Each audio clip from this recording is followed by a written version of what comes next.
నిన్న జరిగింది ఏదో ప్రమాదశాత్తు జరిగింది కాదు, ఇది ప్రభుత్వం చేసిన హత్యలు.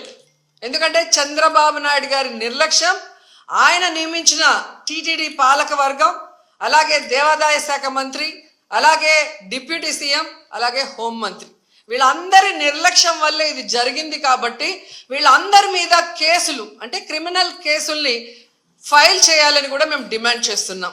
ఎందుకంటే మొన్నే మనం చూసాం, తెలంగాణలో ఒక సినిమా ఫ్యాన్ షోకి అల్లు అర్జున్ గారు వస్తే ఆయనకి సంబంధం లేకుండా తోపులాట జరిగినప్పుడు అక్కడ ఒక మహిళ చనిపోతే అల్లు అర్జున్ గారి మీద 105 బిఎన్ఎస్ పెట్టడం జరిగింది. మరి అలాంటప్పుడు ఇక్కడ ప్రతి సంవత్సరం లక్షలాది మంది వస్తారని తెలిసి వాళ్ళకి సేఫ్టీ కల్పించి, వాళ్ళకి అన్ని సౌకర్యాలు అందించి, వాళ్ళకి టికెట్లు ఇవ్వడానికి క్యూలో ఏర్పాట్లు చేయాల్సిన బాధ్యత ఉన్న చంద్రబాబు నాయుడు గారి నుంచి, టీటీడీ చైర్మన్, పాలక మండలి నుంచి కింద స్థాయి ఎస్పీ వరకు మరి అందరూ బాధ్యత వహించాలి కదా. కానీ ఈరోజు ఎంత దురదృష్టం అంటే, ఇది పద్మావతి పార్క్లో 5 మంది చనిపోయిన ఆ ప్లేస్లో జరిగిన ఎఫ్ఐఆర్. దీంట్లో 105 పెట్టాల్సింది వీళ్ళు 194 బిఎన్ఎస్ఎస్ పెట్టారు. శవాల ముందు చిల్లర ఏరుకునే బ్యాచ్ ఉంటుంది చూడండి, అలాంటి బ్యాచ్ వైసీపీ పార్టీలో ఉందన్నమాట. అందులో మరి ముఖ్యంగా శవాలు వెళ్తే చాలు ఇలాగా పేలాలు ఏరుకునేదానికి, చిల్లర ఏరుకునేదానికి వచ్చేసే మహాతల్లి ఎవరన్నా ఉంది అంటే అది రోజా.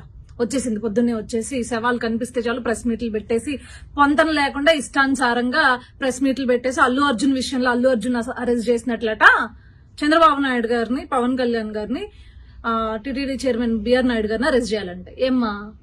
అక్కడంటే అల్లు అర్జున్ ఉన్నాడు, వెళ్ళాడు, పర్మిషన్ లేకుండా వెళ్ళాడు, గవర్నమెంట్ వద్దన్నా వెళ్ళాడు. కానీ ఇక్కడ ప్రభుత్వ వైఫల్యం కాదు ఇది, ఓకే, కేవలం అధికారుల నిర్లక్ష్యం వల్ల జరిగింది. కానీ కూటమి ప్రభుత్వం ముందుగానే చెప్పింది, దీని వెనక ఎవరున్నా సరే కఠినమైన చర్యలు తీసుకుంటామని చెప్పి, బాధిత కుటుంబాలకి అండగా ఉంటామని చెప్పి క్లియర్ గా ఇచ్చినా కూడా నువ్వు వచ్చి మైక్ ముందు రాజకీయం చేస్తున్నావు అంటే, అవును, స్వామివారిని అడ్డం పెట్టుకుని స్వామివారి దర్శనాలతో స్వామివారికి దర్శనం చేపిస్తానని చెప్పి వ్యాపారం చేసిన మహాతల్లివి ఇంతకు మించి బాధ్యతగా ఎక్కడ మాట్లాడతావు? ఎలా మాట్లాడతావు? ఎంతటి దౌర్భాగ్యం అంటే, ఈ వైఎస్ఆర్సీపీ పేటీఎం బ్యాచ్ వాళ్ళు అంటారు, మీరు పలానా స్వామివారి విషయంలో, లడ్డు విషయంలో రాజకీయం చేశారు జగన్మోహన్ రెడ్డి పైన, అందుకే ఇలాంటి సంఘటన జరిగిందంట. సిగ్గుండాలి. బాధిత కుటుంబాలు పాపం చేశారా? ఎవరిపైన కక్షని ఎవరిపైన వెళ్ళగెక్కుతున్నారు? బాధిత కుటుంబాలని పరామర్శించాల్సింది పోయి ఆ బాధిత కుటుంబాలు పాపం చేశాయని చెప్తున్నారా మీరు? కనీసం 11 సీట్లు వచ్చినా కూడా జ్ఞానం ఉండాలి కదా, సిగ్గుండాలి కదా, నీతి ఉండాలి కదా.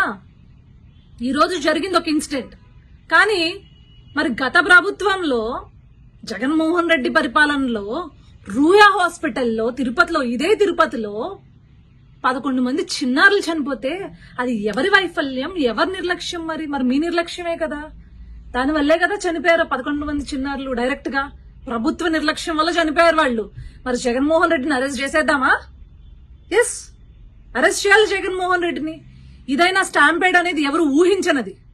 కానీ ఒక గవర్నమెంట్ హాస్పిటల్లో, రూయా హాస్పిటల్లో ఇలాంటి ఆక్సిజన్ లేక ప్రభుత్వ నిర్లక్ష్యం వలన 11 మంది పిల్లలు చనిపోయినప్పుడు ఆ రోజు మరి నువ్వు బాధ్యత తీసుకోలేదు కదా రోజా, మీ ప్రభుత్వం బాధ్యత తీసుకోలేదు కదా.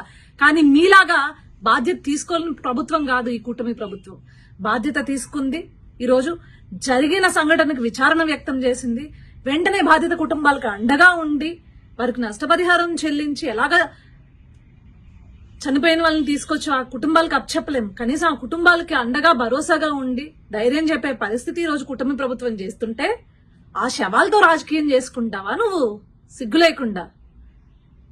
స్వామివారి దర్శనాలని వ్యాపారం చేసి, కొండపైన వ్యాపారం చేసిందానివే నువ్వు, ఎంతకన్నా తెగించగలవు. నీలాంటి దాన్ని పక్క రాష్ట్రం తమిళనాడుకి కాదు, పక్క దేశాలు తరిమి కొడితే రాష్ట్రాలు, దేశాలు సుభిక్షంగా ఉంటాయన్నమాట.